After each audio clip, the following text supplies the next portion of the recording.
la team, c'est Little Angel et on va faire le format pêche et aubergine pour MCE.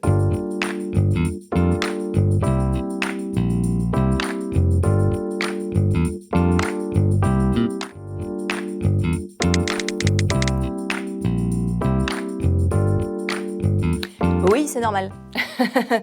Oui, c'est normal parce que je pense que le souci vient pas du fait que tu n'arrives pas à avoir d'orgasme avec ton copain, mais que tu n'arrives pas à avoir d'orgasme peut-être toute seule.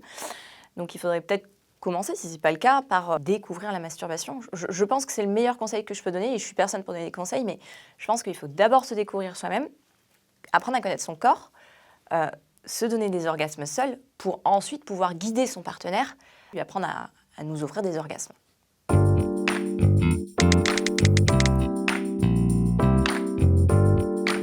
Je pense qu'il va falloir beaucoup échanger avec la copine, bien se poser, bien discuter, poser le pour et le contre, ça dépend aussi ce que tu veux faire de ta vidéo. Est-ce que tu veux tourner une vidéo pour faire plaisir tous les deux et re-regarder la vidéo? Est-ce que tu veux la faire pour la diffuser? C'est important que tu rassures ta copine sur ça, que tu lui expliques voilà, vraiment ce que tu souhaites faire de cette vidéo et que tu la mettes en confiance et toujours bien être à l'écoute de ce qu'elle va te répondre hein, et bien prendre ton temps, ne pas la précipiter surtout, ne pas la forcer. Et puis de toute façon, aujourd'hui ça se passe bien, mais demain s'il y a une séparation, effectivement, si la personne elle a le dossier qui te dit qu'elle ne va pas le diffuser, oui, c'est vraiment pas à prendre à la légère. Il faut réfléchir doublement, j'ai envie de te dire, pour le coup.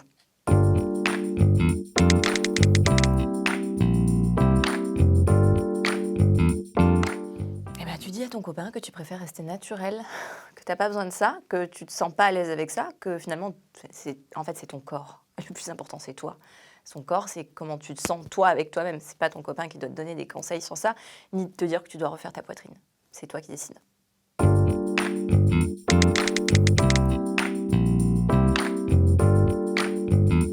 Tu franchis pas le cap en fait, ça reste que du virtuel finalement. Donc tout le monde a des fantasmes, tout le monde se nourrit de fantasmes. Donc il vaut mieux assouvir ses fantasmes devant un film porno et pourquoi pas partager ça avec elle. C'est une possibilité en fait. Hein. Au lieu d'être tout seul dans ton coin, tu peux aussi partager ça avec elle et peut-être aussi l'inclure dans ton délire et peut-être qu'elle comprendrait mieux.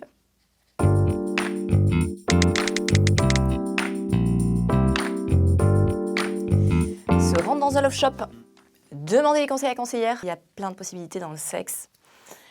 L'important, c'est de recréer une sexualité, pourquoi pas partir sur de nouveaux scénarios, pourquoi pas pimenter avec des petits gadgets, ça peut être des sextoys, ça peut être des lubrifiants, il y a plein de lubrifiants qui ont des effets chaud, froid, des huiles gourmandes, enfin voilà.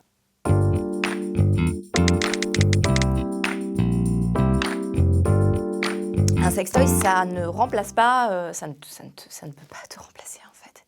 Et le meilleur conseil que je puisse te donner, c'est de découvrir ça avec ta copine et de partager ces moments avec elle et peut-être même de le manipuler toi-même sur elle pour te familiariser avec ce jeu.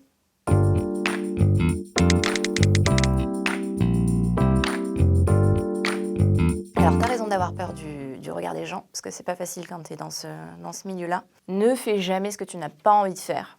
Fixe-toi des limites et ne dépasse jamais ces limites. Voilà, c'est le plus important pour moi et sois en accord avec toi-même. Et surtout, n'hésite pas à en parler à ton entourage. N'hésite pas à demander des conseils à des personnes qui sont proches de toi. C'est pas toujours évident, mais il faut vraiment casser cette barrière pour être à l'aise dans ce métier, si tu as envie que ça devienne un métier.